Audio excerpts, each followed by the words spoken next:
Hello everyone, welcome to Chelsea Sport Focus. But before we dive in, make sure to subscribe so you never miss a moment of breaking news. Let's get started. If Chelsea were to complete the blockbuster summer signings of Vinicius Jr., Victor Osimhen and Jeremy Jacquet, the consequences would be immediate, dramatic and far-reaching, both on and off the pitch. It would represent a clear statement that the club's rebuilding phase is over, and that the focus has shifted decisively toward winning major trophies again, rather than simply accumulating young talent and future value. On the pitch, the impact would be transformational. Vinicius would instantly become Chelsea's primary attacking reference from the left side, bringing elite pace, dribbling and match-winning ability that the squad has lacked in decisive moments. His presence alone would stretch defences deeper and wider, creating space for midfield runners and easing the creative burden on players like Cole Palmer. Chelsea have struggled to consistently unbalance low blocks, and Vinicius is precisely the type of player who can break games open through individual quality when collective rhythm stalls. Osimhen's arrival would arguably be even more significant. Chelsea's long-standing striker problem would finally be addressed by one of the most complete centre-forwards in world football. His physicality, pressing intensity, aerial dominance and ruthless finishing would immediately change how Chelsea attack and defend. The team would gain a reliable focal point, allowing wide players to play with greater freedom and midfielders to commit forward, knowing there is a striker capable of converting half chances. Defensively, Osimhen's work rate from the front would set the tone, helping Chelsea defend higher up the pitch and sustain pressure for longer spells. Together, Vinicius and Osimhen would form one of the most feared attacking partnerships in Europe. Opponents would no longer be able to focus on shutting down one threat, as doing so would leave space for the other to punish them. Chelsea's chance creation numbers would rise, but just as importantly, the quality of chances would improve. Tight games that previously ended in draws or narrow defeats could start turning into wins through moments of elite execution. Jeremy Jacquet's signing, while less glamorous, could be just as important for balance. Chelsea's defensive issues in recent seasons have often stemmed from inconsistency, injuries and a lack of reliable depth. Jacquet would add athleticism, composure in possession and tactical flexibility at centre-back. His arrival would increase competition, reduce the need to rush players back from injury and allow the coaching staff to rotate without a dramatic drop in defensive stability. Over a long season, this depth could be the difference between a top-four push and another frustrating campaign.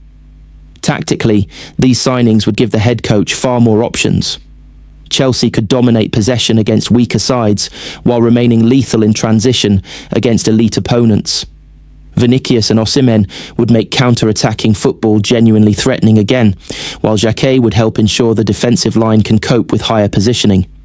The squad would finally look coherent, with elite talent aligned across attack, defence and physical profile. Off the pitch, the message would be just as powerful. Signing Vinicius and Osimhen would signal to players, rivals and supporters that Chelsea are once again a destination for the very best. It would restore belief inside the dressing room and reignite excitement among fans who have endured several seasons of uncertainty.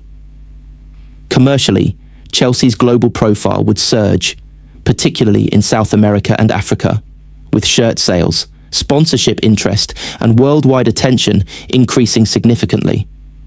There would, of course, be pressure. Expectations would skyrocket overnight. Anything less than a serious Premier League title challenge and a deep Champions League run would be viewed as underachievement. Squad harmony would need careful management, as star power brings egos and demands. Financial scrutiny would intensify, with every performance analysed through the lens of massive transfer fees and wages. Yet if managed correctly, this trio could mark the beginning of a new Chelsea era. Vinicius would bring magic, Osimhen would bring goals, and Jacquet would bring stability. Together they would transform Chelsea from a talented but inconsistent side into a team built to win now. By the end of the summer, Chelsea would no longer be talking about potential or projects, but about trophies, dominance, and reclaiming their place among Europe's true elite. Napoli are actively discussing the possibility of signing Raheem Sterling on loan, according to reports from Sky in Italy, as the Chelsea winger continues to search for a way out of Stamford Bridge during the January transfer window. The England international has found himself completely frozen out of Chelsea's plans and is now widely expected to leave the club, either on a temporary basis or permanently, before the end of the month. Sterling's situation at Chelsea has become increasingly clear in recent weeks. He is no longer considered part of the club's sporting project and has not featured in their plans under the current regime. Sky Sports News has already reported extensively that Chelsea are prepared to let the 30-year-old go, with the club open to transfer proposals as they look to reshape their squad and reduce a wage bill that has been heavily scrutinised. Napoli's interest adds an intriguing new dimension to Sterling's future. The Serie A side are currently assessing several attacking options as they look to strengthen their squad for the second half of the season, and Sterling's name has emerged as one of the candidates under discussion. While no formal offer has been made at this stage, the fact that Napoli are considering him highlights how his availability has caught the attention of clubs outside the Premier League. A key factor in this potential move is Napoli's head coach, Antonio Conte.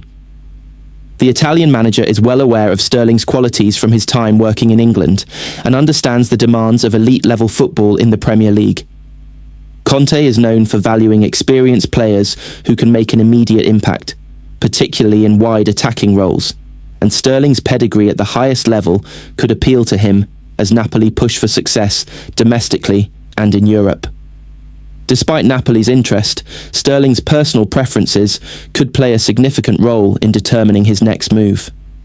The winger would ideally like to remain in the southeast of England in order to keep his family settled. This was also the case during the summer transfer window, when clubs such as West Ham United, Fulham and Crystal Palace were all linked with a move for him. Ultimately, no deal materialised at that time, leaving Sterling in an increasingly uncertain position at Chelsea. Among the English clubs previously linked, Fulham are believed to be Sterling's preferred destination if he is to remain in the Premier League this month. He is thought to be keen on the idea of joining Marco Silva's side, seeing it as an opportunity to revive his career while staying close to home. However, it remains unclear how strong Fulham's interest is at this stage, and whether they would be willing to take on Sterling's wages or negotiate a loan arrangement that suits all parties. From Chelsea's perspective, moving Sterling on has become a priority. The club no longer see him as part of their future and are open to creative solutions to facilitate his exit. A loan deal could be particularly attractive if it allows Chelsea to offload a significant portion of his salary, even if there is no immediate transfer fee involved. This approach would also give Sterling the chance to play regular football again, something that has been sorely lacking in recent months. Napoli, meanwhile, must weigh up the financial and sporting implications of such a move. Sterling's wages are substantial,